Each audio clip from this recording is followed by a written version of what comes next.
Okay, so we are going to. It is 2020. What is it? January 2020. Jesus, 2020. That's crazy. Especially with their 3 shit. So. And 2, yeah. And the 2020. Yeah. 2020. Yeah. Yes. So I'm so confused if that has to do with like girls from Motley Crue or something or whatever. Because Nikki, you do know that Nikki Sixx lived 2 houses down from me. That's what you said. That's crazy. The bass player for Motley Crue lived 2 houses down. He at one point asked to borrow a wrench. I was 16. He was probably like 30 or something, right?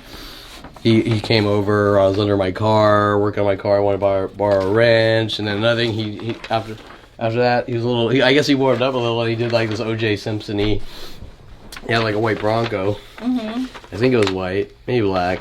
I thought maybe it was black.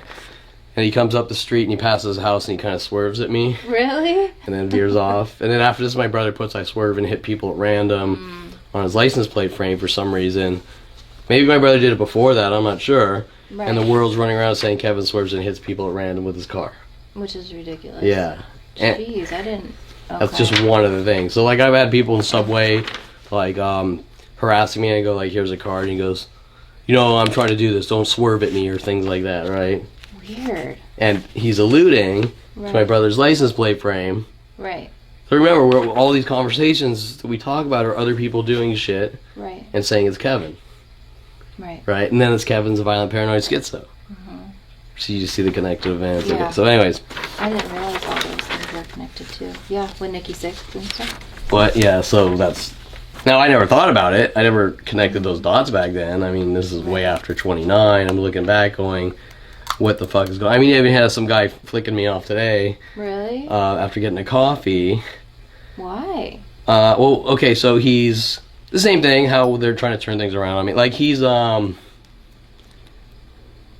go in to get a coffee, people are showing up, the green and blacks are showing up today. There's even a green and black... This is in Woodland Hills. There's even a girl with black pants, green shirt waiting downstairs at Zoza. Really? Okay. Right? And we're in Thousand Oaks now. I'm in Thousand Oaks now, so you understand this isn't a couple people by my house. And cars are there, backwards and twos. Cars are showing up in backwards and twos and all the other things. And there's 2 cars backwards. One guy's waiting and one of them's just kind of waiting for me. That's a thing, yeah. And why is he? Would you know why he's waiting for me, sitting in his car? Well, they want to get a reaction from you. Correct. The passive aggressive provoking. Right. Yeah, that's. And last week you said that girl was waiting in that Mustang, right? Or the Jeep. Yeah, I mean there were actually 2 or 3 waiting in the lot, and I mean I have videos come back from Hollywood. There might be 100 people a night waiting in different parking lots for me backwards with their lights on at night and things like that, and this never stops. The tactics change. That's one of these thousands of tactics. Have they ever gotten out when you were close to them or no? Not usually, because they try to keep it stealth. Sometimes, like if I'm videoing, they don't do it anymore because they learned that they can't thug me quiet. But they used to sort of either get out of their car. If I'm driving through a parking lot, they're doing this, and I'll video it. I'll talk into my camera. Yeah. They don't like that. They don't want the proof. Right. And so maybe they'll get out with a mean look or something like that. Okay. A lot of times they used to get in their car and actually follow me. Really? And then I would call the police. Hey, guys, following the car. Oh, whatever. We don't have time. Blah blah. Because they knew. Right. Or they try to spin it that Kevin's provoking these people by driving in your car. By taking pictures or videoing. Remember when you were in my car taking pictures and I said, Brittany, now you're a criminal like me. Yeah. Right, so you're doing nothing wrong, basically. Correct, I'm getting evidence of a murder operation to have me killed. Right.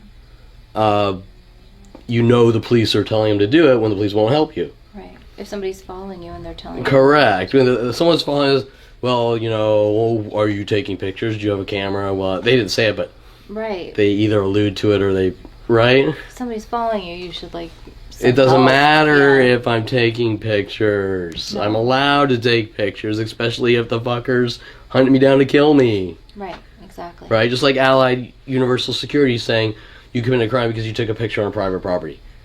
Well, no. I'm allowed to take pictures. Especially if someone or a group of people are trying to kill me. Someone, where was this? This was like maybe 3 months ago. Someone says, I video. I do what I always do. I video when I go buy something, and I come out, and it's like, and they're harassing with the repetitive cryptic terror tactics. I pick up the camera, and go, you're on fucking video, blah blah. Oh, and they had a security guard staring at me through the glass window, trying to intimidate me at the same time. And I just started videoing the whole thing. Right. He said, well, I don't give you permission to use it. And I said, I don't need your permission. I'm not making money. Right. And you're accessory to attempted murder. Right. There's no permission here. You can't hunt down and try to kill people and then, you can't use the video of me trying to lodge a hatchet in your skull because I don't give you permission. That's just this isn't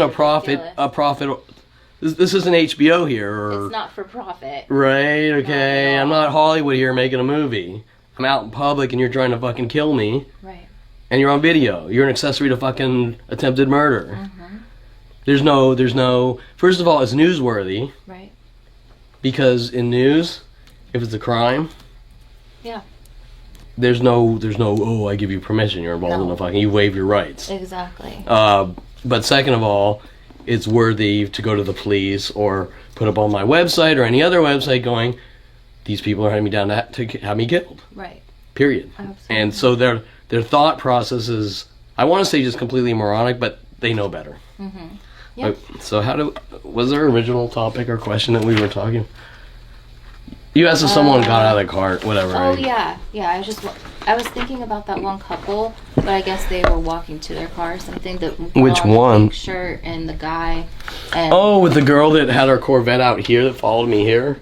No, it the was transvestite? No, not her. I remember who you're No, talking well, about she was in the coffee bean, and then the girl and the guy came up. Yes. They're staging this thing. So she was something back in the 80s or who knows. Mm-hmm. Like some transvestite model singer or something. Mm-hmm. Angelique or something. I don't know who she was. One? Is she blonde, right? Yeah. With a fluffy with coat a pink Corvette. Yeah. She does. She stays out here. Okay. I've seen her Corvette. I oddly see her at weird locations. I don't know why. I remember in Woodland Hills. But they play this game for years in Woodland Hills, like I'm following her and I'm doing this to her. Right. The only thing I don't want to say done, but the only connection between this event is that I go to a lot of coffee shops, or used to. Right. And I've seen her at Coffee Bean. Right. There's nothing more than that, like every other situation. No, and they're, like usual, putting these fictional, remember I was talking about creative writers last week, putting these fictional stories to instantly go to the world called propaganda, defamation, slander, libel. The world, I'm somehow doing something to this girl. You're doing nothing. So remember that whole situation was staged. Right. Or they were waiting for me. Cops were waiting for me. She was waiting for me. Right. I go into the coffee, I'm talking to the camera now. I'm not going to point the camera in a direction. I'm going to point it towards the wall. Security follows me. The security guard tries to throw her body in front of my car, yelling I'm a weirdo. Oh, was that this? That was the same event. Okay. They were all connected. Within minutes, within 15, 20 minutes. And the day before, there was other things at a different Starbucks with the gas station on Oxnard and... Oh, yeah. I know what you're talking about. Okay, so these were connected police events. Mm-hmm. Right? She's in there talking to a guy. Yeah. I sit down. I'm only there for 5 or 10 minutes, sipping on some coffee. Right. I'm talking to the camera right before I go in. I'm not going to talk to anyone. I'm just going to mind my own business. I'm going to stare at my feet to prove... that no matter how passive I am, people keep coming after me that I don't even know in mass coordinated groups. And what was it? I walk out, the touristy couple playing stupid. Oh, is she there? Just asking these interrogating setup questions. Weird. Yeah. And then I hand them a card. They start getting angrier and angrier. The cryptic passive-aggressive provokings come out in their language. Right. They keep trying to get the answer that I'm following her, doing something to her. Mm-hmm. All I did was stop by. I'm a random. I'm just going to stop by today, get some coffee. Right. And I narrate it all like usual. I hop in my car, start to leave. The security guard starts following me, screaming at the top of her lungs across for 50 yards, following from place to place. Like, remember, absolutely nothing was done, like usual. Not even close. The only thing that could have been done is, like, maybe I got out of my car and yawned and that offended someone somehow, and there's a worldwide campaign to kill me, or maybe sitting sipping coffee, maybe I blinked incorrectly. I mean, things that ridiculous. Yeah, it's like maybe there was a .001 sigh in my voice I mean, things that don't. A psychotic murderer, like if you're walking down the street with your friend and you accidentally step on a leaf and it goes crunch or something, all of a sudden a pickaxe starts lodging in your skull going, you know what you did. Right. Right? I mean, you don't know what you did because people walk down the street and they step on leaves and nobody cares, right? Exactly. Okay, yeah. so you just remember that when my brother's trying to make little movies called Psychos with me in it when I'm 12 years old. I didn't know that. Yeah, Darren Moselle holding a knife up to my throat saying, let's make him the 5th member of the Bee Gees or whatever. To turn out, they're actually trying to make it look like I conform to their little movie and shit. Right. Yeah. Good grief. I didn't realize. Yeah. I mean, that event in itself wasn't traumatic or anything, but finding out that there's actually a worldwide campaign to kill me, somehow trying to incorporate that with the psychology community. Right. That's crazy. I mean, hey, it could have been freaky. I mean, I might have been freaked out if someone had a knife to my neck. Well, but we were making a little movie. It's not like someone ran up. Well, yeah, it's different. I mean, it's not even a real movie. It's some kids with a video camera this big in the 80s and you didn't think anything of it at the time, obviously. No, I was a little surprised. Like, that is a little aggressive because it wasn't choreographed. Okay, it was like just freeform, kind of? Yeah, and then at the same time, my brother, like, bashed Tom Farley's skull in with a crowbar, but he was wearing a motorcycle helmet, and he was like, bam! And he's like, ow! You know, like, Good grief. It wasn't the I'm going after Greg Waugh incident where I jumped in front of the crowbar, but Greg didn't have a helmet and they're not videoing, but I was like, damn, dude, I'm like, you just fucking hit him in the head with a crowbar, right? It's like, that's a little nuts. I mean, like, he knew he had a helmet, but it's still pretty fucking aggressive if you're not planning it out. Yeah, absolutely. It's unexpected. Yeah. Hitting the head with a crowbar. You know, I never ran around saying my brother's crazy because he hit Tom Farley in the head with a motorcycle while making the movie Psychos, but I did actually I never ran around at all up until 29 saying my brother's crazy. I just said, you know, he's a little out there with his weird shit. I thought he got all over it. Does that make sense? Yeah. His road rage shit and this and that. And I was the opposite. I'm just positive things. I'm going to build cars and this and that. My only crime was like, well, I sped on the streets a little. Who hasn't? And there's a worldwide campaign to kill me over that. Doesn't make sense. No. But all the things he did. No, it doesn't make sense. But what he's trying to do is say, this was Kevin. Right.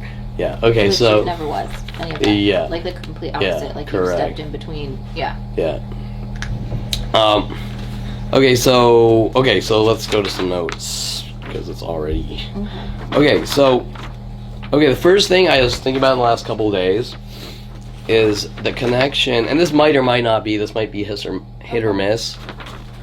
Okay, I've sort of mentioned this a lot, talking to people, probably talking to you, that all this links down to being born on Castle Creek Air Force Base. Right.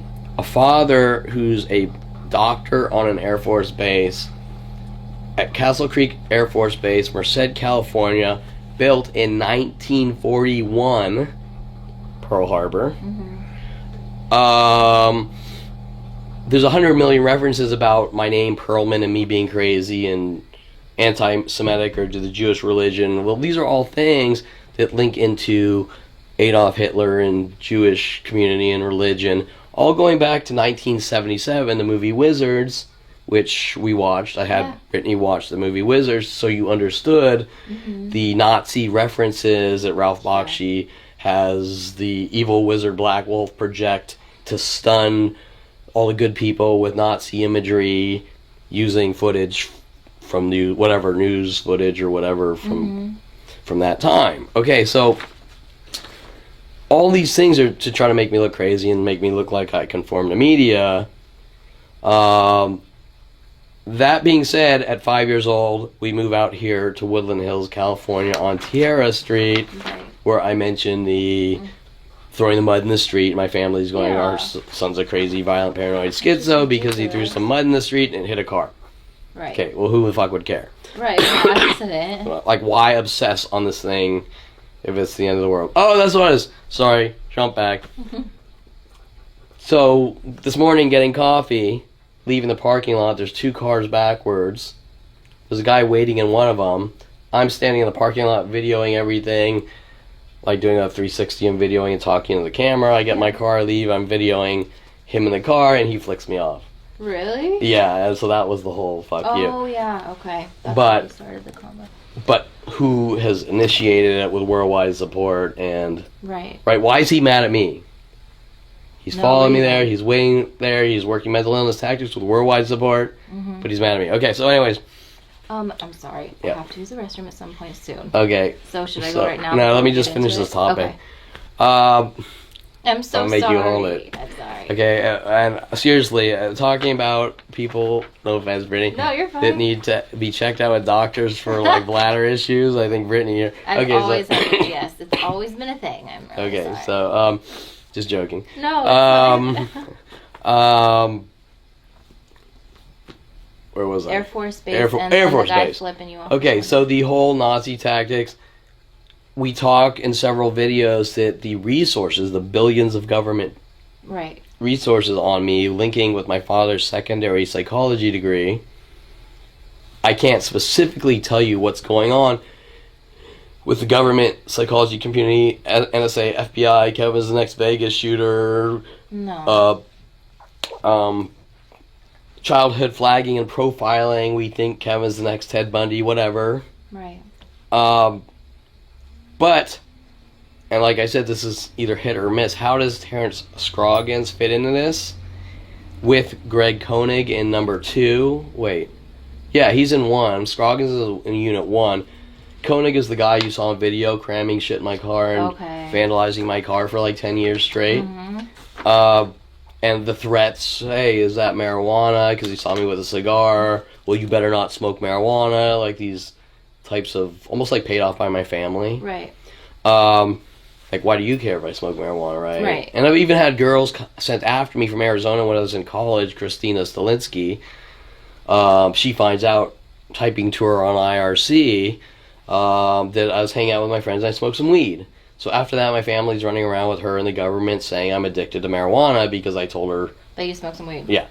Okay, you get the things that don't make sense. it's ridiculous. And then at 29, them having the police, LAPD, having Rody Morales try to plant Right. a trash bag full of marijuana in my house to make me look like a drug dealer, all because I smoked weed in college. It doesn't make any sense. No, it's insane. Okay, so what is the connection? I thought about this last night. Terrence Scroggins is military. He's vet. Shit. Okay. So on the stand he says I'm an ex-vet and blah blah blah, despite the anger management and all of the Right. being contacted by Dincy. And remember, Dincy's being paid off or contacted by my father. Right. Okay, police would come to my father's office at Golden State Sports Medical while they're doing the same things, just like we've seen in this parking lot. Right? You're watching the entire parking lot try to rid me of the world, Right. and the police come. Well, why aren't they concerned with... You. And your Why are they safety. concerned with what's going on in the parking lot? They're only concerned that I might react. Right? They're not concerned about your safety. Correct. That's what I'm... Yeah. So it shows that they have motive, because they would stop it. Okay, so I can't say anything else than that, but we've talked about these are NSA level and $1 billion invested through the government to exterminate me. Scroggins is military, ex-military, or vet, veteran, whatever. Army, could be Army. Right. Father, Air Force Base, up until I was 5 years old. You lived there for 5 years. I didn't realize Yeah. that. Okay. I can't remember any of it. There's probably a direct connection between my father's roots, Terrence Scroggins, the police, Right. and I can't really go further than that. But It's definitely food for thought to understand that these are military kill operations. Right. Going through with the psychology community and flagging and profiling. We think this person's the next Columbine or whatever, right? Which is ridiculous. Yeah. But yeah. And to sum it up, if it was the next Columbine, why is Mr. Quigley in 10th grade telling me to punch Paul Schaefer and me saying no when he pushes me over in the desk or whatever? Ridiculous. If I'm going aggro, Right. then I'm going to do it on my own. Right. Instead of him like Yeah. instigating and telling you to. Yeah. Okay, so Brittany, you are free to pee. Okay, so Brittany. Thank you. Yeah. Sorry. Okay, I'll be back. The last time I saw Shane was, let's say 6 years ago or something. Okay. I mean, And do you know how old he is, or roughly? I think he might be around 19 now, and I heard, I don't know what's true, but I heard he went to medical school or something, or to college to go to study for medical school, and Interesting. I was thinking, oh gee, surprise, like, Right. yeah, you know, don't deviate from that template in my family or you're a fucking dead man, right? It's like, but, It looked like a younger kid, so I was wondering. I can't tell you, it almost looked like someone from the Aleph Institute or something, Really? like, with this thuggish, it could have been a neighbor. I mean, okay, the first thing you have to sort of understand is, how did my father get past the gate? I don't know. Okay, originally he scammed me out of the keys when I bought the place. Okay, what happened was he wants me to come back. We're going to actually get to this in the next topic. He wants to come. They're all manipulating me back from University of Colorado. Mm-hmm. Mike Huntley is putting on the peer pressure. Let's start a company. Internet host provider. My mother's saying, you know, just walk the graduation and finish your 2 Spanish classes. What is it, Spanish? There's a Spanish class and a history class I needed to retake, and they wanted a 3rd requirement. When I went to Southern Oregon State College, they said 2 years of Spanish from high school is okay. I transferred to University of Colorado. We want a 3rd year of Spanish. This was kind of weird, actually. I had to do that with French, actually, too. Okay. In college, yeah. So hanging over my head on almost completing everything was a history class, art history class I got a D in, which is weird to me because I fucking knew it backwards and forwards. That is weird. And you still passed? Well, you know, I was always a shitty test taker. Like, even if I knew things, I'd always get, like, C's and B's. My brother would chug beers and get A pluses and shit. Okay, so... Okay. You know, even if I wanted to follow in my family's footsteps, I don't have the educational aptitude Was it to get all those A's and 4.0s and shit. Was it hard taking tests, or was For it me, yeah, whatever. Everyone says, Kevin, you're brilliant. I don't know what the fuck they're talking about, but for me, a scholastic education or whatever was very difficult. I had to just study my fucking brains out, and I can recall taking 5 or 6 classes a semester and going, I'm just completely, and I have really bad reading comprehension, so I read really slowly. And so I had to drop, and I can remember at one point trying to drop 1 or 2 classes, and I even remember women freaking out because I dropped the class. Really? Trying to make it about them. Weird. Yeah, and that's kind of like the story of my life. It's like these surrounded by narcissists, right?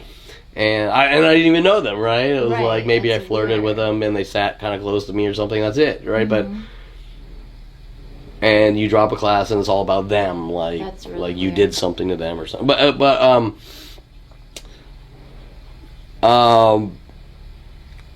whatever. It was just very difficult. And then I had all the things I didn't know was going on. The students sent to try to set me up or make it look like I'm doing this or get false confessions, or teachers, art writing teachers, just they'd read my paper and try to make it look like I'm crazy and too sensitive because they didn't like the topics. And and I'm not picking up on the psychological profiling. I'm just sort of experiencing it. What's the word?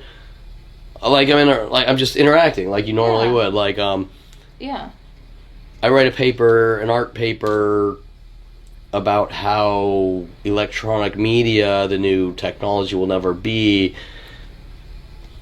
as far as perception, seen like you would if you're standing in front of the Sistine Chapel or a sculpture of David or this or that, because it's digital and on a flat screen. And even though the work of art might be magnificent, I mean, the things that are done in 3D animation and visual effects are just Incredible. The amount of talent, but they're still not looked at, even to this day. I mean, I hit the nail on the head back then. You did. It's not the same. As walking into an art gallery and staring up at, like, the sculpture of David or any sculpture or any artistic piece because it's on a digital screen. And even if it's printed and put on canvas, it still doesn't have the depth paint of of oil or acrylics or whatever, or oils if you build them up. Yeah, it's different. Okay, so so that doesn't seem like a big deal to me. No. So true.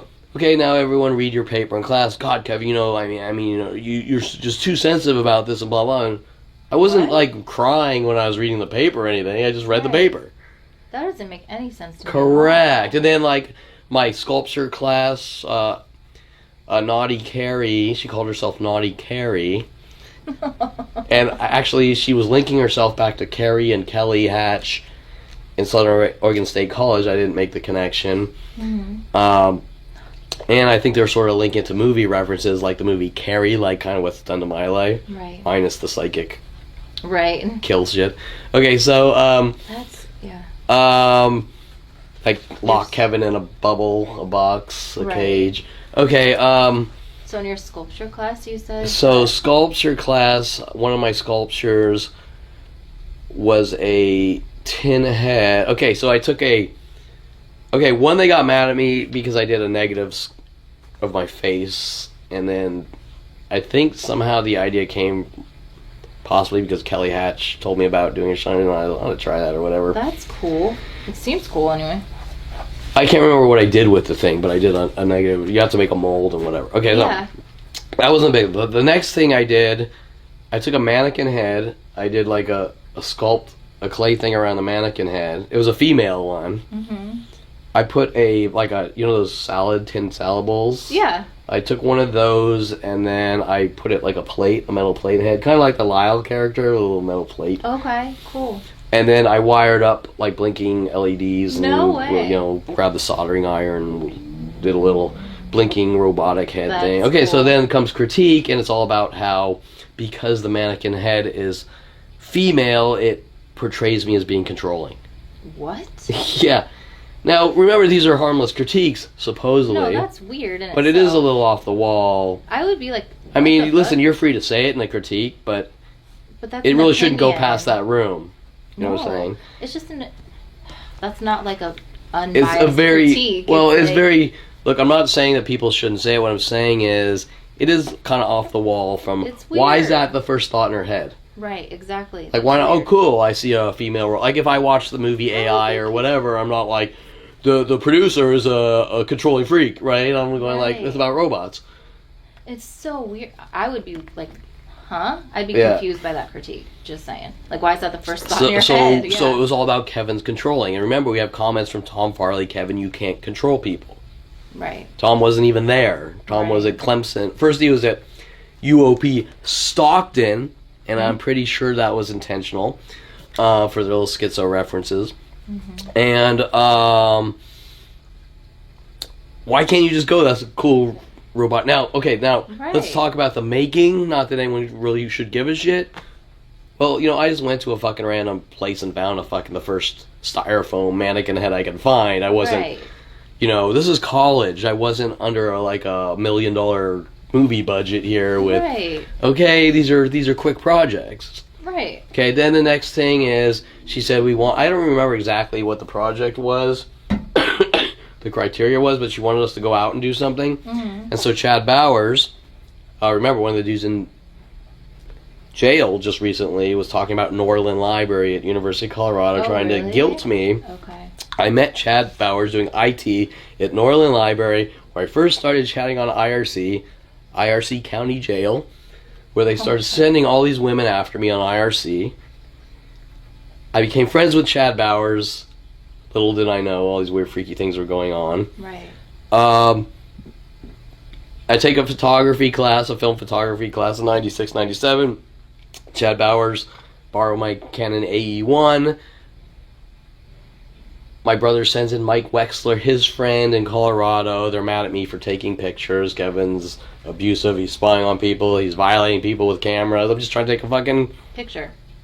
We go on road trips. Kevin, you're not allowed to take pictures of people or something like that. The same things were from Allied Universal Security and weird shit like this. So weird. Right? People take pictures of people every single day. Correct. And then it gets even deeper where Mike Wexler was working on lockpick angles and trying what? to set me up for statutory rape with Lynn Junkin. I Lockpick, like he would tell me how he used to pick locks with lockpicks. Oh, like literal. And then he would tell me that it's okay to hit homeless people walking in the street because you have the right of way and things like this. Just trying to get me to say things with my brother and my family to use against me, to say Kevin's crazy and we need to lock him away. And shit Ridiculous. Yeah. Sorry, I dropped my lid. So I'm searching. So the next project, I don't know the exact criteria, but Chad Bowers says, let's dig a hole in the forest. Like a little hole for it. I don't even fucking... now that I think about it, it's like the stupidest thing known, man. She's like, that's the best project. And I think what she was trying to do is hint that like maybe I buried a body or something. I killed someone, because think of all the connected events. They send a girl into the painting class in a wheelchair. Like this incredibly hot girl in a wheelchair. Really? And she wants to paint next to me. There's a whole sub thing of people in wheelchairs coming after me and girls wanting me to buy them mopeds and my father with mopeds. Well, serious? Think about the schizo literals. Right. Like plowing someone and taking off their legs. Right. Okay, so we have Rhodey Morales hint, and the police saying I killed someone, and Rhodey hinting about cars and driving. Wasn't he the one that had done something like He's the guy that tried to plant he wanted me to go to all the strip clubs, the fourth guy in each state that wanted me to go to all the strip clubs, that Mike Huntley sort of got me weaseled. He was my gym manager. And then he wanted me to go to all the strip clubs with him, and we did. He befriends me. Right. And then it's some stalking strippers and this and that. He's working with people like Victoria Walker and all these people that aren't connected directly. Right. All linking to Brian Longbottom from Universal Studios, a modern video film, where it gets even weirder. Right. And then in the end, he tries to plant a trash bag full of marijuana, and the police are running around saying I'm in my house, and the police are trying to say I'm a drug dealer. And that all links from Christina Stolitsky, from Arizona, when I lived in Colorado. Well, I found I smoked weed in college. Right. And everyone's smoking weed in college. Everyone's doing fucking shrooms, acid, whatever they can get uppers, downers. But nobody cares. But Kevin, smokes a joint once, and it's like fucking... End of the world? The end of the world. You're the president of the United States. You need to die. Fucking ridiculous. Don't you feel that you have a responsibility to the people? The people. You won't admit that I'm known fucking worldwide, so you say I'm crazy. So... It can't be this way, or it can't be somewhere in the middle that doesn't exist in a Twilight Zone. I'm either known worldwide, and you need to deal with why and the issues. Yeah. And if I'm brilliant and have to be this responsible Einstein, President of the United States character, then you need to tell me what's going on and why and the context and this. You can't say you're a nobody that nobody knows, and you have to be 100,000 times more responsible than the President of the United States. No. Or you're a bad person. That doesn't make sense. Not at all. Yeah, so it's about you do what we tell you. Right. Or we inflict horrific pain. Right. Okay, so... Ugh, yeah. How did we even get on this? We were talking about your art class, your Yeah, so digging holes for yourself. I don't even know. Okay, so, but that was her favorite project. But she was linked to Kelly Hatch and in Southern Oregon State College and Carrie. Crazy Carrie? Naughty Carrie. Naughty Carrie. Oh, my bad. And, no, that was actually her. Her name was, I think, Naughty, like N-A-D-I or something. Oh, really? Yeah, I don't think it was N-A-U-G-H-T-Y, but... Like Nadia or something? Could be, but she kind of played it off. Naughty, she was talking about jumping in the University of Colorado River, and, like... Right. Okay, so... Oh, my gosh. But she was playing off Kelly Hatch's friend from Southern Oregon State in the dorm that was next door in the dorm next door to her, okay? Mm-hmm. Yeah. Okay, so... and even in jail now, we had the whole dorm thing with the guy hinting about Kelly Hatch and them trying to guilt me about Kelly Hatch, like I did something to Kelly Hatch. And, right. Okay, so... okay, so back on topic here. We talked about Stroggins. Let's talk about Janet Nordette, because this is very important. Okay. Okay, Janet Nordette... Is she on here? I wrote it on the paper at the bottom here. Janet Scroggin. Oh, it's two separate topics. I was thinking there was a I was Janet driving Scroggin. over and I didn't have it typed out. And I said, this is more important. Okay. and you'll figure this out instantly why. Okay. Okay, so I was talking about my father with Mike Huntley and my mother wanting to lure me back. Yeah. Right before graduating, finished my credits while starting a company with Mike Huntley. They all put on the pure pressure. Mike Huntley, Kevin, let's start this internet host provider. My father calls me up, Kevin, if you move here. First of all, remember, this is very important. I didn't call them up. These aren't my ideas. Right. Okay? This is their ideas. So when my father's saying that I came back from Colorado to hunt him down in anger and rage, no, he wanted. They called me. Right. And they're working the same angle that when I graduated Southern Oregon State College, or not, when I transferred from Southern Oregon State College to University of Colorado, they're working the angle that I'm going after my brother in anger and rage. Except my brother already graduated. Right. Okay? Ridiculous. Then they manipulate me back to California, and then I'm hunting down my father. And they keep reeling me in closer and closer to my father in his office. Right. Even before I worked at my father's office for 14 years. Remember, Lorraine Escobar states that I somehow come into his office trying to take over the company. She came to me under my father's order saying, we want you to do the computer networks here. Right. She came to me.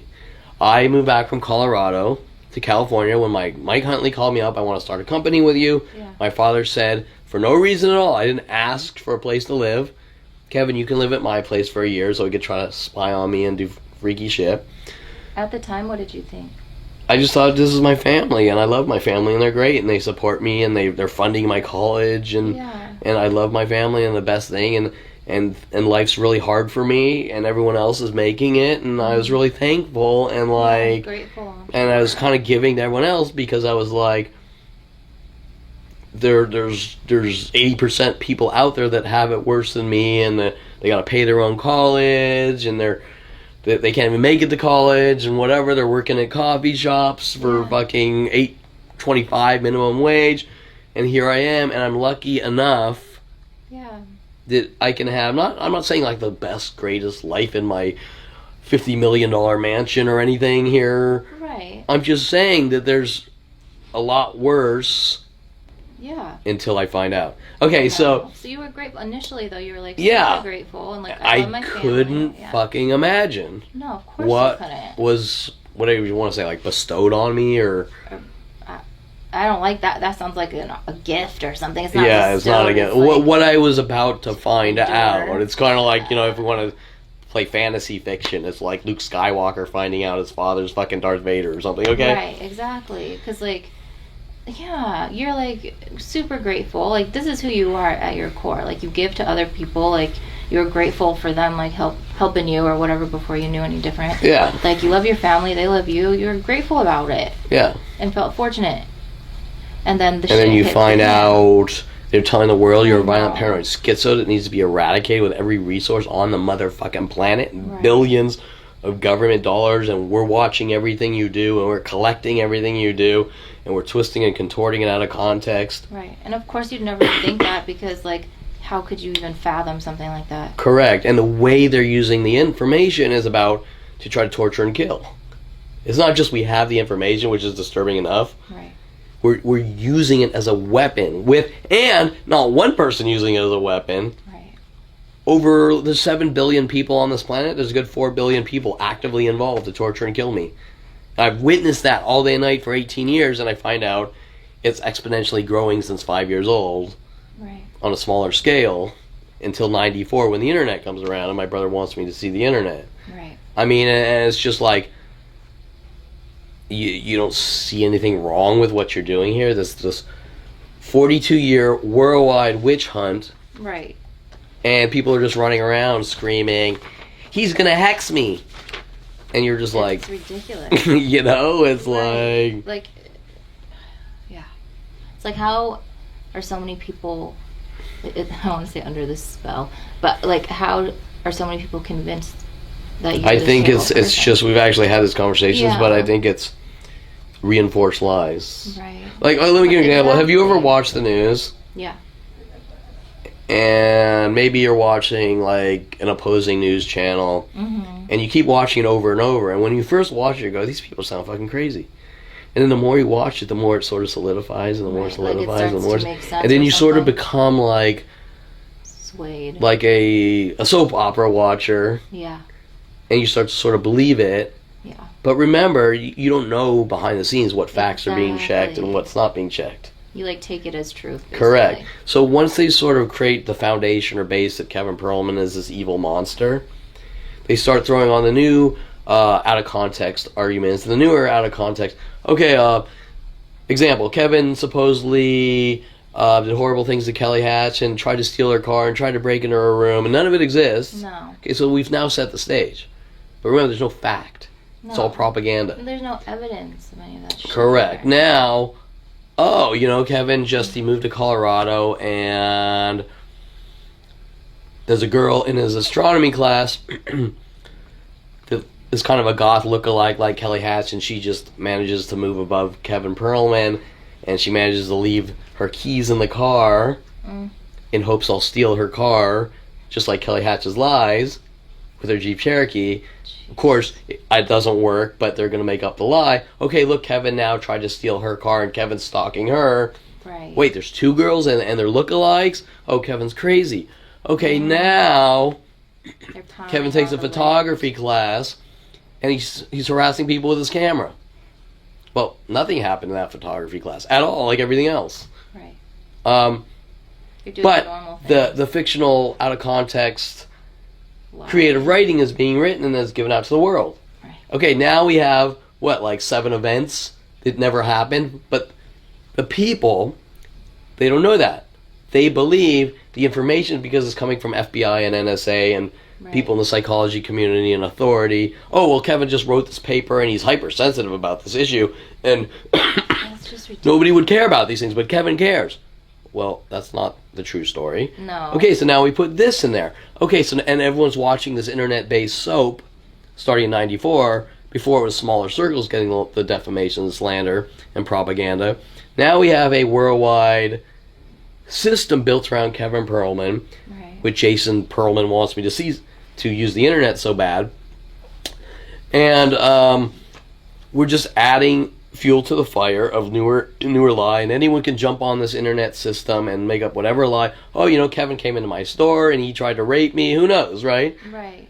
And nobody. What blows my mind, and maybe they have, but that nobody ever fact checked or tried to look deeper.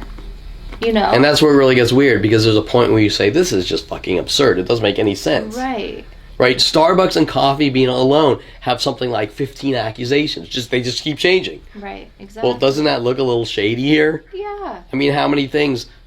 Like, when I make my jokes on my, psychological rehab, I've killed over 100,000 women, and I kill 10,000 women a day. Right. Ridiculous. I mean, that's how ridiculous they look. Yeah. And nobody can sit there and go, this is just fucking obnoxious. Right. Like, it can't... That's these what people I'm can't saying. be honest people. I mean, yeah. how much energy must I have if I'm capable of killing 10,000 women a day? And It's making like... all these products and living and all these other things. Yeah, you must, never stop. Yeah, it's like, I mean, there's a point where, ridiculous. look, you're a fucking liar because your story keeps changing, right? Exactly. That's what I'm saying. That's so fucking weird. But I to think me. where they sort of, one angle I noticed is people are told to make up a lie, Yeah. and everyone else are told to make up the same lie. Does that make sense? Yeah. So, example, when you hear Bill Cosby roofied all these women, shit, he did all those women? I mean, it can't be a lie because all these women came forward. Yeah. But what if, think of the flip side. What if all those of them- women were paid off? Right. So they'd be believed. Right? Yeah. If there's So if every time I testimony walk into a coffee shop, a female or male employee says Kevin harassed me, and I don't even know who they are, and it's just coming. Right. Then the external party getting the propaganda. Well, I mean, it can't be coincidence. Kevin's just abusive. Right. Example: when they filed the Terrence Scroggins restraining order, I didn't even know who it was from. I had so many attacks for it must have been about 16 years on a daily basis. Yeah. That I had no clue who the restraining order was from, because it's like, which psychopath is crying wolf this time? Exactly. Right? Did you find out who it was from? Yeah, I mean, eventually after, Yeah. but I mean, I was in the, who's it from? Is it from, one of those 80 people there Right. Well, attacking me, or is it from... Well, the possibilities were endless. And then they play this game like you're crazy and your mind races. No. If I keep throwing hurricanes or tornadoes at you, your mind's not racing. You're getting smacked in the face with freaking ladders and cars and trucks with and all sorts of shit. Right? Yeah. I mean, if you were stuck in a hurricane and had to point out which leaf smacked you in the face, there's no fucking way. Right? There's no way. No, there's so many. Exactly. Okay, so we're getting sidetracked. Janet. Nordette. Reel me back.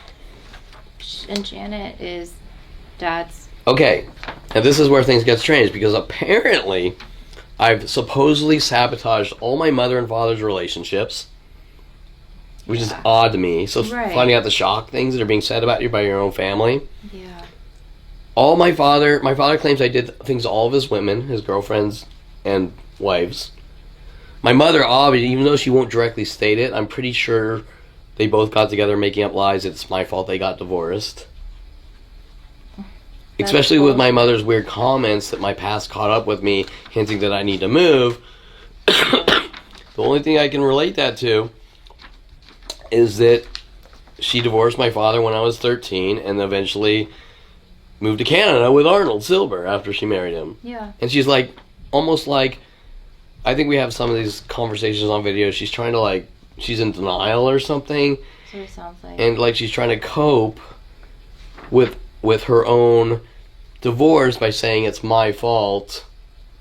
That they got divorced? Instead of dealing with their own actions. Like she couldn't tolerate the emotions that came up. Like maybe her walls came crashing down and she needed someone to blame it on, and maybe she blames it on I was born and my father starts in on me and I'm the bad seed and they get in their fights about whatever. I can't tell you why they actually they supposedly got divorced because my father was controlling and he was mad at her for getting into art therapy and so you could never make money with art or something like that. I'd have to brainstorm. That makes sense, and my mother felt, this was, remember, but they're all fucking liars. Right. My mother felt that he was like hovering over and saying, belittling her, and she just said, I can't deal with this guy's too, whatever. Right. But maybe there's a part of her that said, it's Kevin's fault because my father and her labeled me as the bad seed and created this chaos in their life. But that's not my fault. I didn't label myself a monster. No, they labeled me a monster. No, those your parents getting divorced and no issue. Yeah, but in their mind, they twist it to cope with their denial. Okay, so that's the only thing I link to leaving the country. That and my father dating a French girl named Alexandra Cohen, which my brother and his friends didn't like. How come? They were just, I mean, come on, we talk about my brother and all his road rage shit and flooding houses with hinting that he's going to pop my bladder and shit. This isn't a sane person. No, I just didn't know. So they would like piss and shit in her convertible car. And I don't even know if it was like a red LeBaron. And now that I think about it, I think it's the same car that Corey Bixby trying to frame me drove in high school. Good grief. But that's extreme. I don't know if they actually really pissed and shit in it. They just told me that they did. And then Paul Humphrey, my friend, says he did it. And I'm like, I'm not going to fucking do it. I'm not going to piss and shit in her car. And I think, based on everything you've seen, based on Greg Waugh flip-flopping, getting mad at me for stopping my brother from hitting him in the head with a crowbar, I think they were trying to all pure pressure me to doing it to say it's Kevin, setting me up. Now, there's one point where I mouthed off to Alexander saying, like, nobody likes you or something like that. Was she, like, mean? Do you remember? She was a little weird and controlling. Like, she would run around and Kevin's friend Mike drank my Clearly Canadian out of the refrigerator. And I'm like, Dad, what's wrong with this girl? Like, you have a refrigerator stocked full of, like, 100 drinks. Right. Why is she spazzing out and why is she kind of going off on Mike and this and that for things that don't matter? And I think that kind of set the stage. Like, I think it was a long time ago. I think like my grandmother or something was like in the hospital dying or something, and she was all narcissistic, like it was about her, and so everyone's sort of getting mad at her. Understand? Yeah. Now, I'm not saying that these are the worst things in the world. These are just relationships. Still, but right. when there's kids around and they, a lot of times, pick up on the drama, they spaz out, and that's just kids. Kids are smart. Now, so I'm not going to say, I'm going to say I was wrong in saying it, but let's be realistic. Just like saying fuck you to your mother, these are things that happen every day, and you go, Kevin, look, Kevin, don't say fuck you to me, and if you do it again, go to your fucking, you're grounded for a fucking couple days or whatever. Okay, and it's a done deal. That's it. What did couple days, not like 47 years.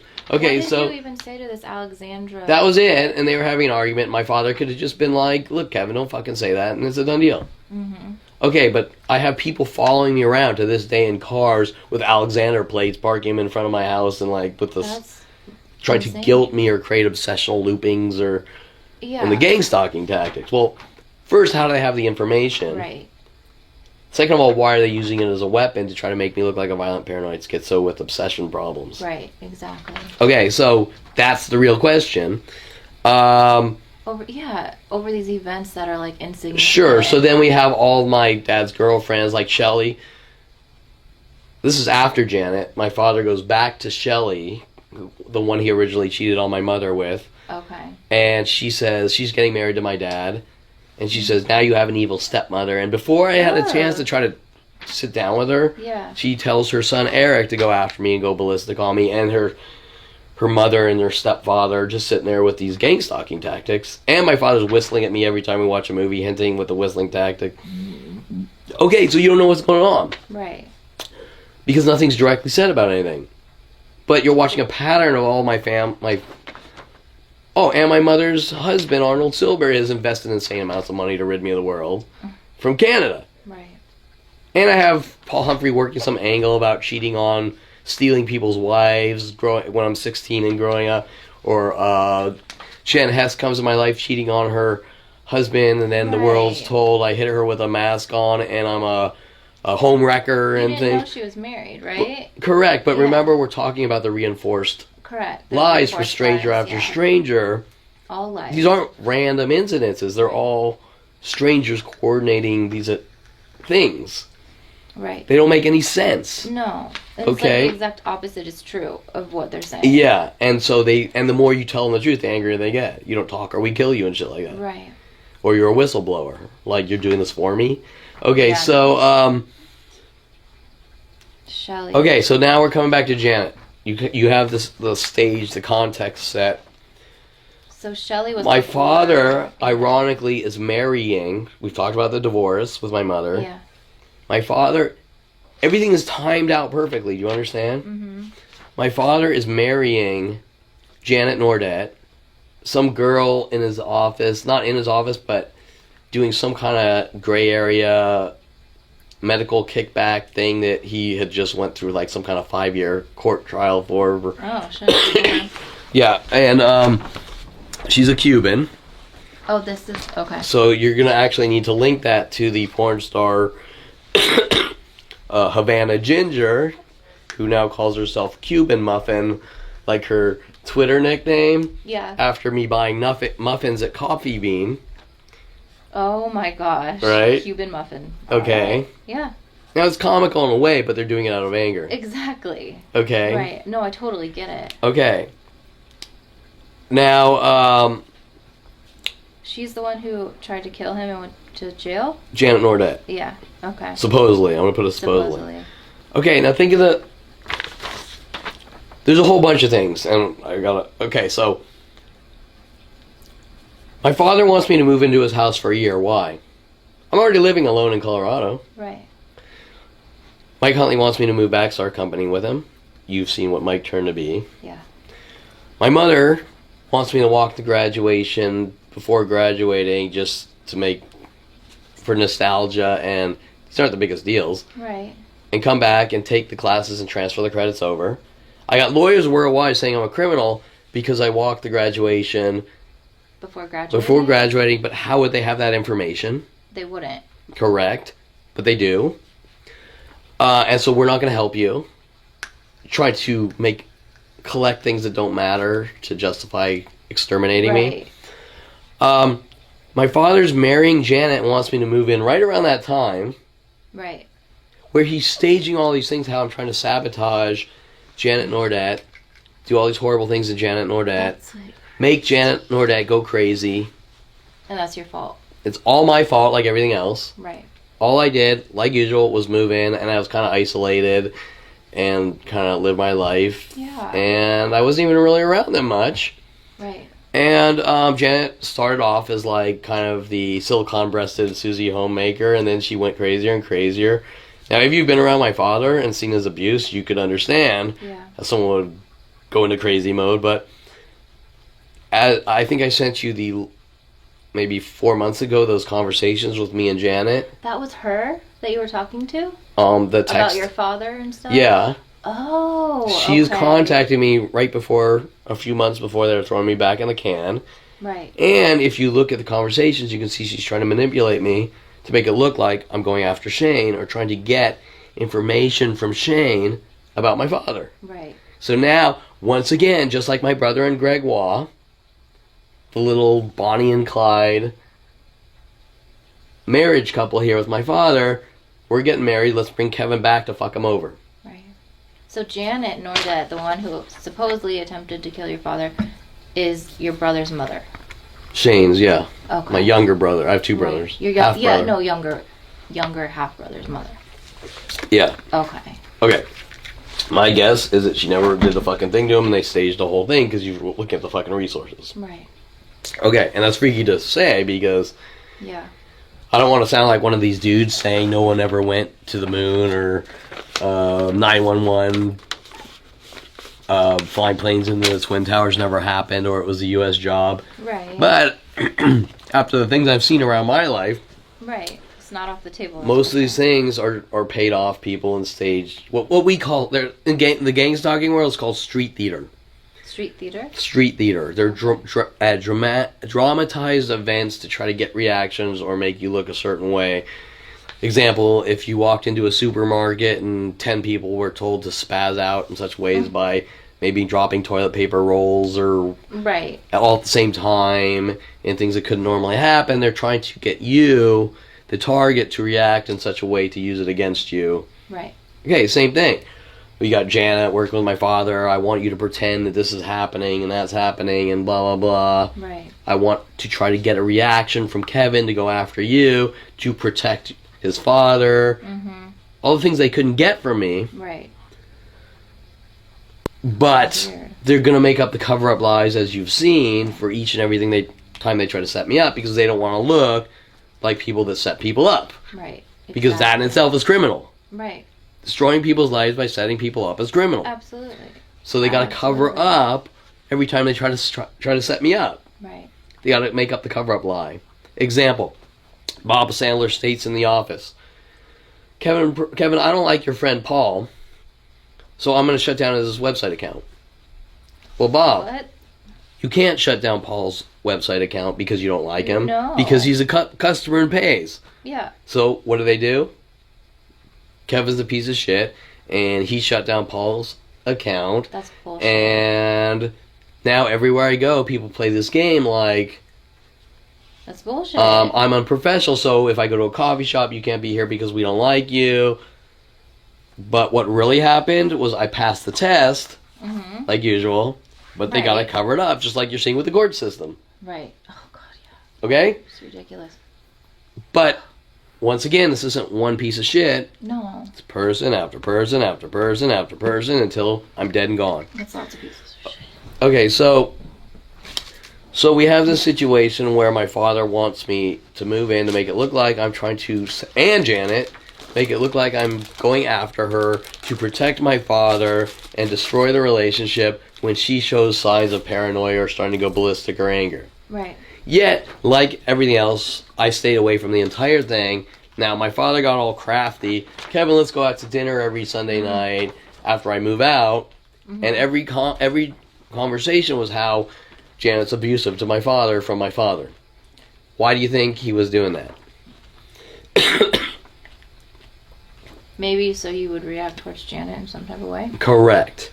Now, we all, not only did I say 100 million times, Dad, look, if Janet's actually grabbing the steering wheel of your car and trying to throw your car into a tree and all these other things like that, you need to get away from this girl. Mm-hmm. No, she can change and blah, blah, she's a really good person, blah, blah, blah. Are you fucking crazy? Whatever. Why do you think he's saying it? To try to get me to step in. Right.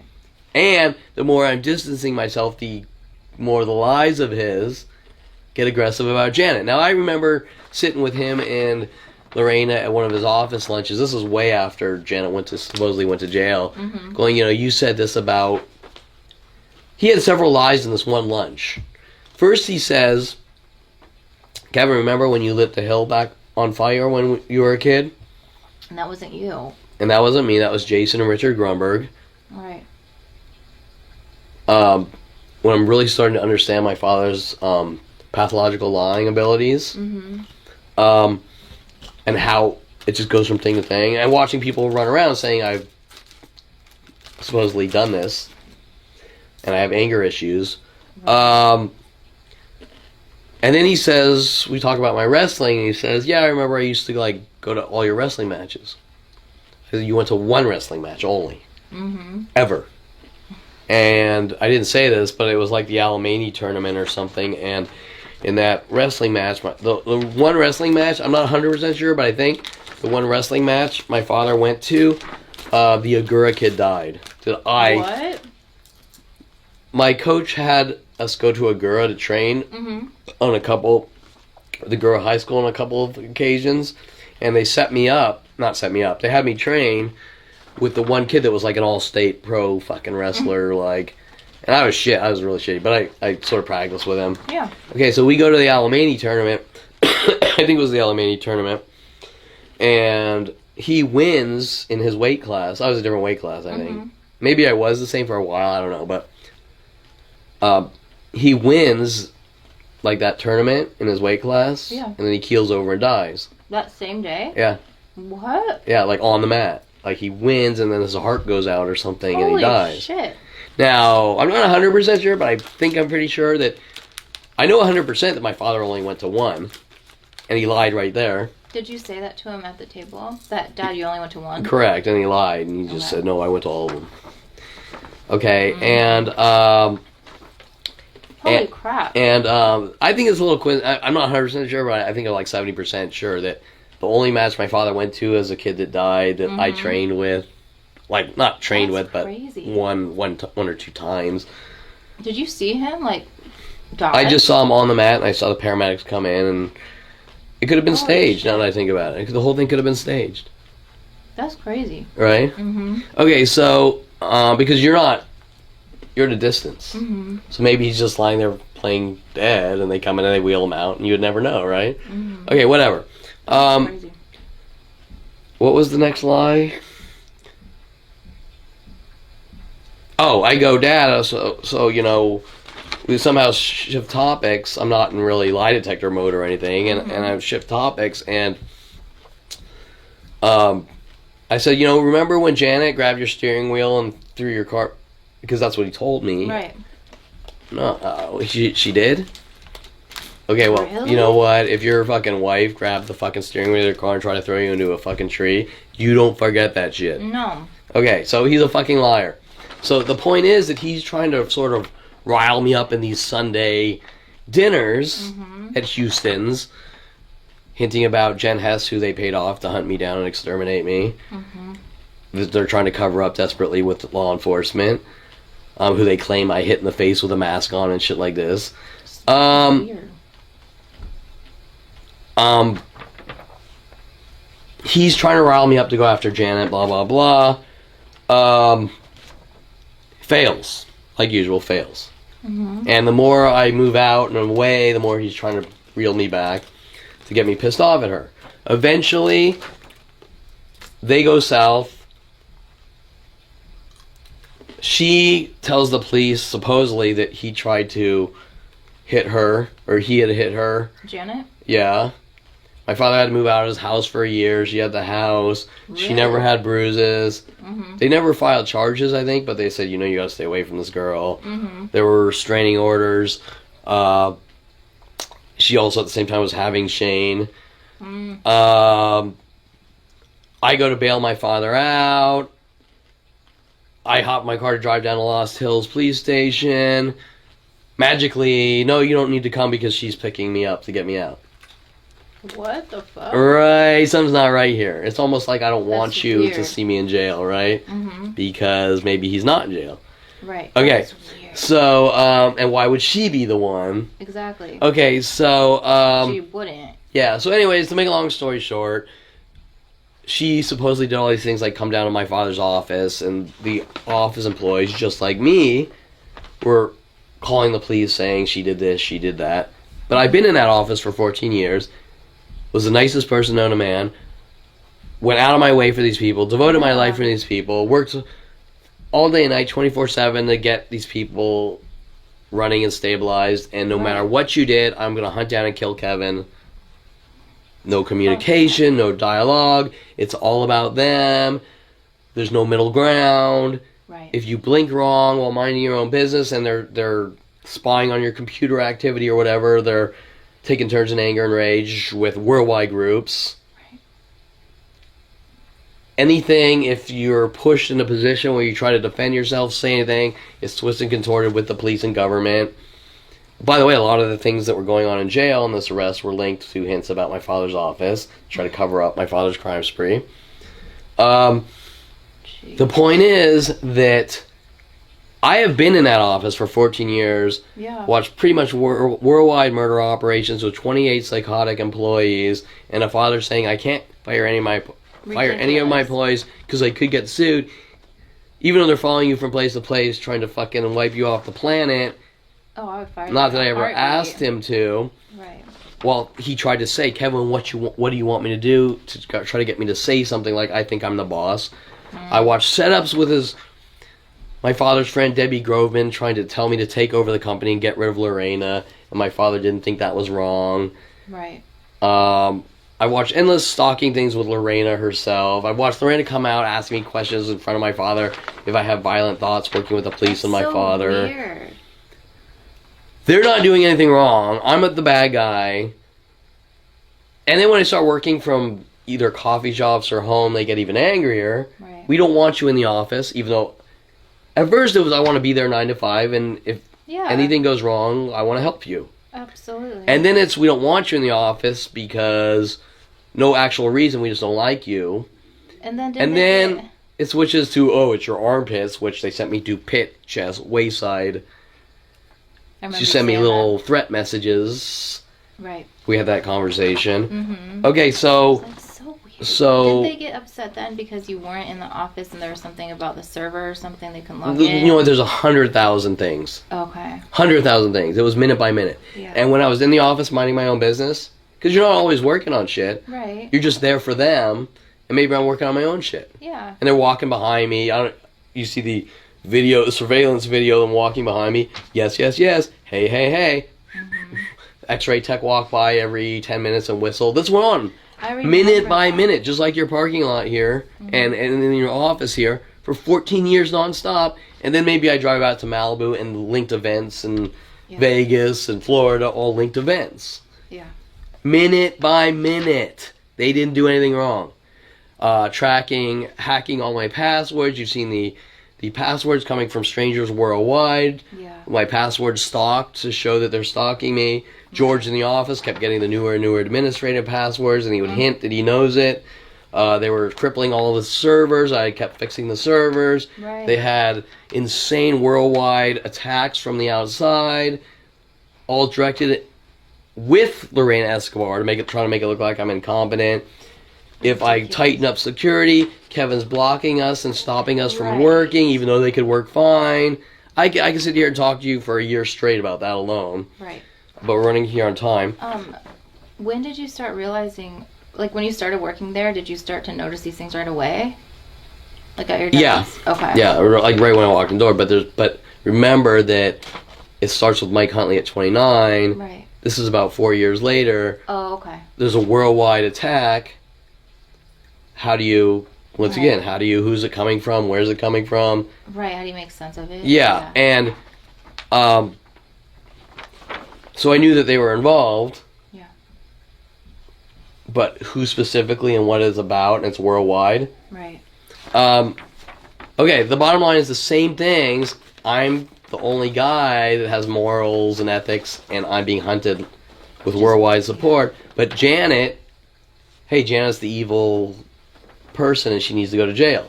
Right. Well, same with Kevin. Okay, and they're fabricating all these lies. Right. And they're trying to set up and frame and fabricating lies with the police. Okay, so the bottom line is, because we're running short on time, Janet ends up going to jail for solicitation to commit murder against my father, and I can't remember exactly.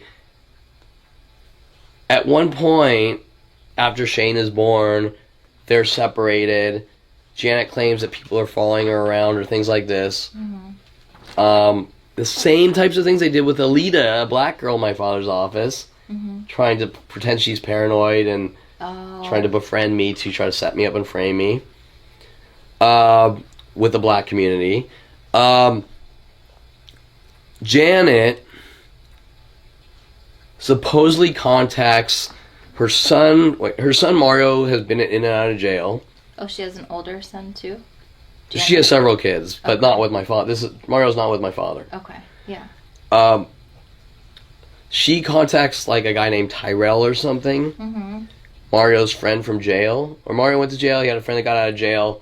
This is all what I've been told. Hearsay, yeah. Hearsay. Okay. Tyrell calls my father up on the phone saying, Dr. Perlman, I have vital information about your life, and if you pay me like $20,000, I'll tell you what it is. Well, the first thought in my mind is, if you're trying to help out my father, why are you blackmailing him for information? Right. Exactly. Something already doesn't sound right with this scenario. No, not at all. Right? My father tells me he pays Tyrell or whatever, and Tyrell supposedly has like recordings or maybe just dialogue, I'm not exactly sure, of her saying that? Janet saying that she wants him to kill my father. Okay. Already, why is the guy asking for money doesn't make any sense. He's like getting... No, he's blackmailing him too. Correct. Exactly. Okay, so now supposedly, let's get past all the things. Janet supposedly goes to jail for 3 years. Who has Big Shane? on the threes too. Who watched Shane when she was in jail? I don't know. I think my father probably got custody at that point. Okay. Maybe he made up a lie to get custody. I can't tell you. I didn't know if he lived with you or no. No. I mean, okay. no. Now Shane's been brainwashed to think that I'm the evil devil child. So since birth, so I don't. Where am I going with this? I'm sorry. You said that she went to jail for 3 years, and that's where you correct. And I've looked it up on the computers, and she does have a history. A conviction on her name. But remember, the amount of resources here, they can wipe convictions, or I mean, they're destroying my records, right? Yeah. Okay, so there's people involved high up that can actually create these records if they want. Yeah.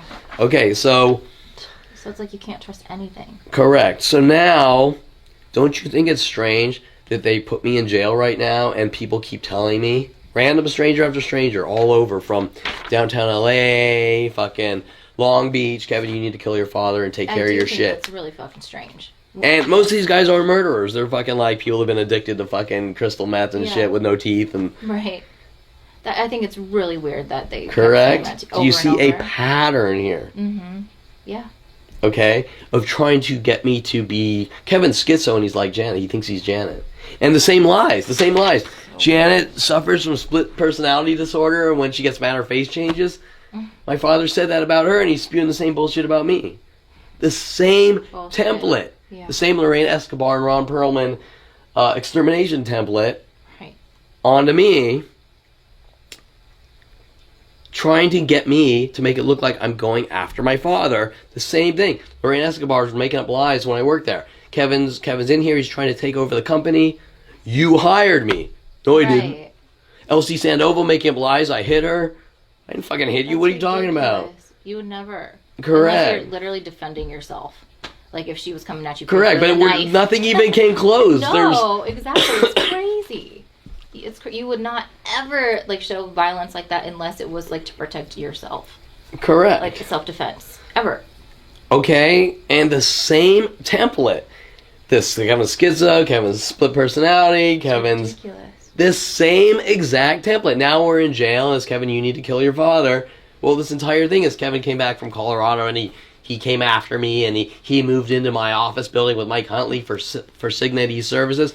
I didn't move into your office. You came to me saying Shelly moved out of her office. Do you want this great, phenomenal price on Ventura Boulevard to be above your office in the building you owned? Right.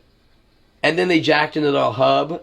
Mike jacked into the hub with them so they could put shit on my computer. And then when I was in the office, they jacked... Okay, so anyways, I could rattle on forever on this. The point is that here we are. Once again, Janet's going to jail, who just came into my father's life. And then Kevin, my father reels me in. And then Kevin's... Okay, and now, once again, just like Gregoire... Okay, I'm just going to reiterate this. Why are people telling me I need to go after my father like Necron 99? I don't know. And we sort of discussed that we're trying to make it look like Kevin's a schizo who conforms to media. Right. And the Wizards movie in 1977. Now, it's not just that one movie they're working on me with. There's things in all sorts of movies taken from my life to try to make it look like I'm crazy and a violent paranoid schizo. And people with like Brian Longbotham that did jobs in Universal Studio trying to frame me in front of Wes Craven, all linked to my childhood and things like this. What? I said right. It's ridiculous. So it's crazy. It's not okay. So, anyways, it's not one thing. It's not one thing, but not even close. To sum it all up, now we're back to the Gregoire scenario where we find out Gregoire was working with my brother. You saw the screenshots of the Janet Nordette texts from about 4 months ago. Right. Trying to manipulate me to make it look like I'm trying to sort of weasel back into... Yeah. I don't want to say back into, weasel into Shane's life to get information about my father to make it look like I'm a stalker. Right. But wait, wouldn't the girl that went to jail... Right. If my father fucked her over and she went to jail for 3 years... Why would she want to set me up for my father? I don't know. Unless 90% of what I've been told about them is bullshit, and they're both working the Bonnie Clyde. Right. It's, good cop, bad cop. Oh, poor me, Kevin, can you help me go kill your father type of thing. It's just crazy. Yeah, because... You know what I'm saying? In her messages, it was like flip-flopping, because then she was talking shit about your dad in one part of it, and then it was just weird. Like everything in those... Okay, so Janet Nordette messages me on Facebook before they throw me back in, and she also calls me up on the phone trying to get information right before the original arrests. No way. Okay, so she has a pattern of behavior working with my father and the police. Also, getting me to move in my father's house to get me back from University of Colorado to try to frame me. With my father, working together. Everything they're spewing my way is just ways to try to get me to set me up. Right.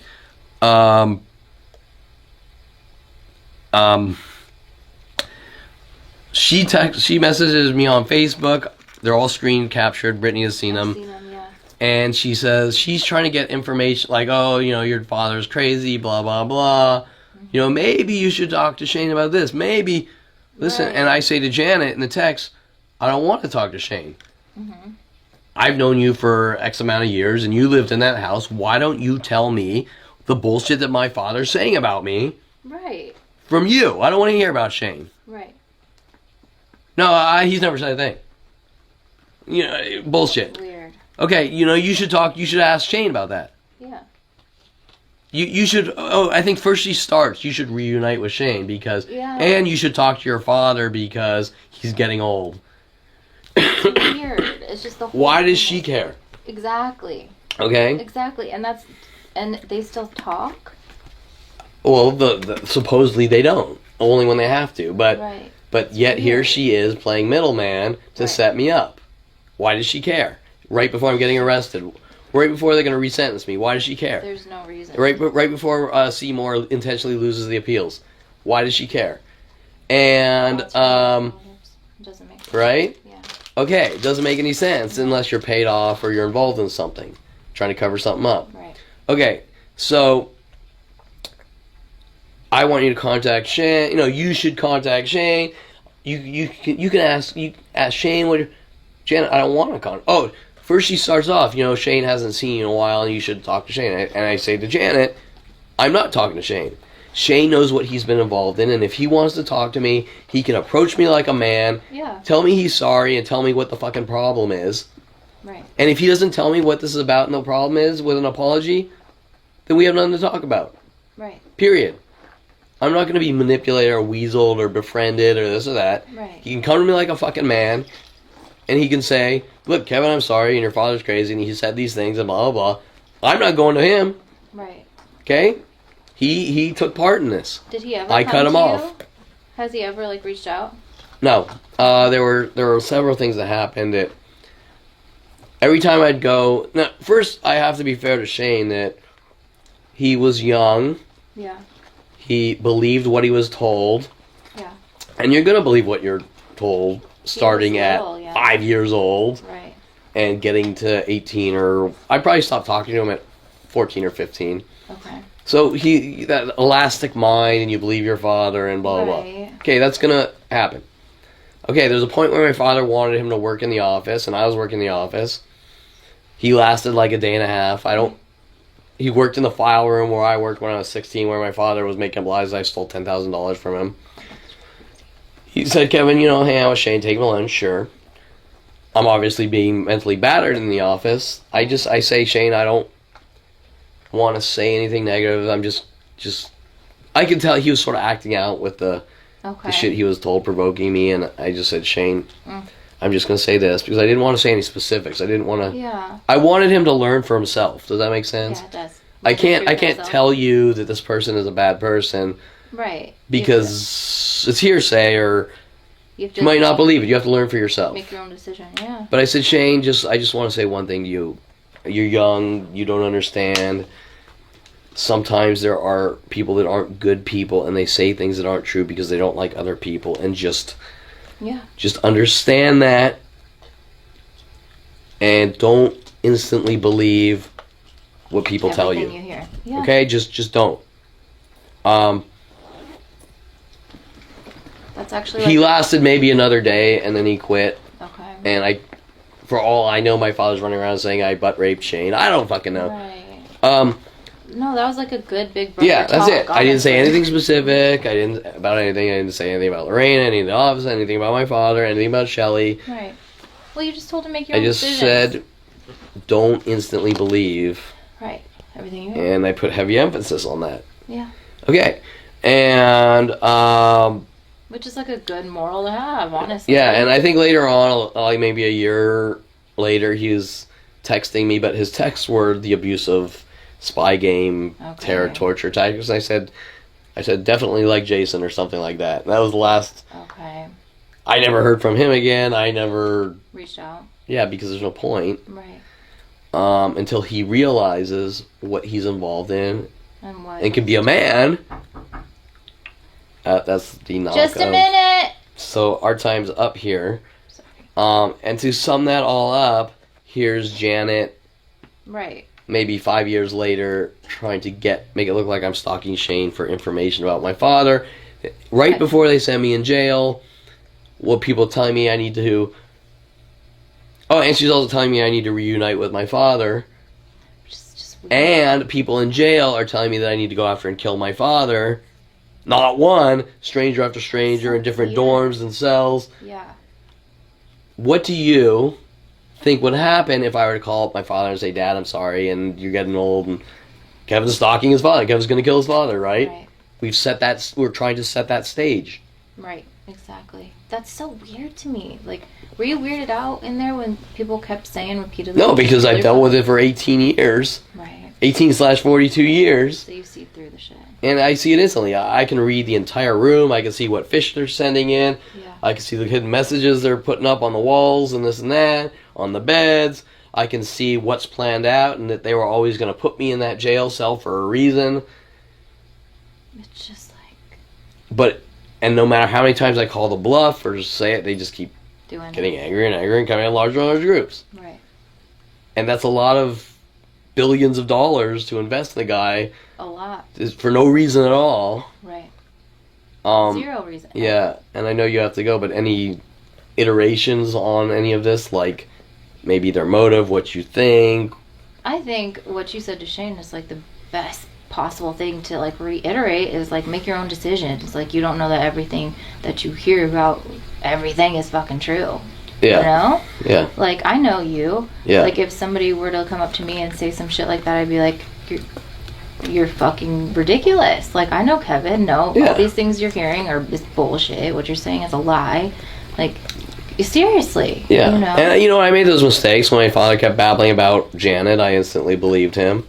Right. And when Jason kept, well, no, I was gonna say when Jason says things about Alexandra, but he didn't really say anything tangible. He just said I don't like her. Or whatever. But you question, like, you know, like at the time. That's part of growing up. I mean, most youth are manipulated. It's true. Based on the things they're told, they instantly believe it. That's just part of. But as you of growing up. But there's a point where. Right, you question. I mean, once I realized that everything my father was saying was pathological lies, and my mother and my brother, and it's based on manipulation. So any thought on the whole jail and I have to kill my father, because this isn't fuck around information. This is what the police are trying to do to me. That's to frame me that way. Remember, the police claimed that I supposedly killed someone, and then they reversed it, even on paperwork. The guy that attacked me, they reversed it saying, then I witnessed a murder. Everything they write on their police reports are fabricated to try to make me look like I'm crazy or committed a crime. Exactly. No, they twist things and they claim that you started these things and blah, blah, blah, or you instigate whatever, which is all complete bullshit. Yeah, and even if there's video of it. Exactly. Yeah. And I've witnessed it, like, firsthand, too. So just, I think this is an important topic. Anything about the whole, I'm going after my father. I think that's, like, awful. It's, you know, and just me, I guess, who is not so, like, you know, aware of all this shit. If I were to hear that multiple times, I'd be like, what the fuck? These people are fucking crazy. Like, they want me to kill them. And there's a whole worldwide group saying I'm violent, paranoid, schizo, and trying to manipulate in these Kevin's going after people. Kevin's a stalker. Right. They're trying to get you to appear like you're going to go after. And if you, like you said, reunite with him on the phone, call him up, then they're going to spin that. Like now he's trying to get close to his dad so he can kill him. Yeah, because they have women come in my life, and then I'm stalking them somehow. And anything, any harmless event in my life is equal to. Remember, we're talking about how everything goes from you farted wrong to by farting you try to gas people to death and kill them. Right. Okay, well, in my life, if I date a girl, and well, let's say Jen S. She's running around saying she's pregnant with my baby, so I go down to her house, and it turns out her house isn't her house. She fucked me in her friend's house or whatever. Oh my god. And then I'm stalking her and this and that and blah, blah, blah. Well, how am I stalking a girl? Right, who just said she's pregnant with my baby? That I fucked, and all I want to do is say, well, you know, what the fuck's going on here? And because I talked to her and called her bluff, I'm stalking her and I tried to kill her and I did this and I'm doing that. And then, I'm sorry, I know you have a, this is pretty important. Yeah. Then what they do with strippers, okay, Jen Hess lives down in Torrance or by LAX. Mm-hmm. Okay, so first they have Rhodey take me. Now, Rhodey comes in maybe 3 years after. Yeah. They take me to Rhino, and then I talked about the whole Alexis Amore and them trying to make it look like I'm stalking Alexis Amore in LA by them LA Rhino calling me up and saying, check our computers. Mm-hmm. Then 1 second. Sorry. Then shit. What time is it? It can't be that late. 1:08. Okay. Okay, so then shit. Okay, so Jen Hess Stripper Venice says I worked down at Bear Elegance by LAX airport. Mm-hmm. And it turned out she didn't, but she wanted me to get me down close to Jen Hess. Then I started connecting the dots. I mentioned something about Jen Hess to a stripper named Mila. Mm-hmm. Then, in order to cover it up, they say I'm going down to LA area to hunt down and try to kill Jen Hess. Ridiculous. Now, all these things are linked to Prosecutor Crean T. Phillips and the cover-ups with LAPD. Okay, so we have to cut it short and end this, but I just want you to see that the same pattern of behavior, I'm going after my father, I'm going after Jen Hess's cover-ups, I'm going after everyone, right, are all police cover-ups and set-up and frame jobs for whatever their extermination motive is in the first place. Right, exactly. Yeah. It's... So by asking Jen Hess about, what's going on with this baby, what the fuck are you talking about? Right. I'm trying to kill her or something. It's ridiculous. Yeah. Okay. Just So we got get information, see if it's your baby, or whatever. Yeah, or just figure out what the fuck is going on with the girl. That's like a very normal reaction. Yeah. By the way. Okay. So that's it. We got a pissed off client here. We're 8 minutes over. Okay. So till next time. Blah blah blah.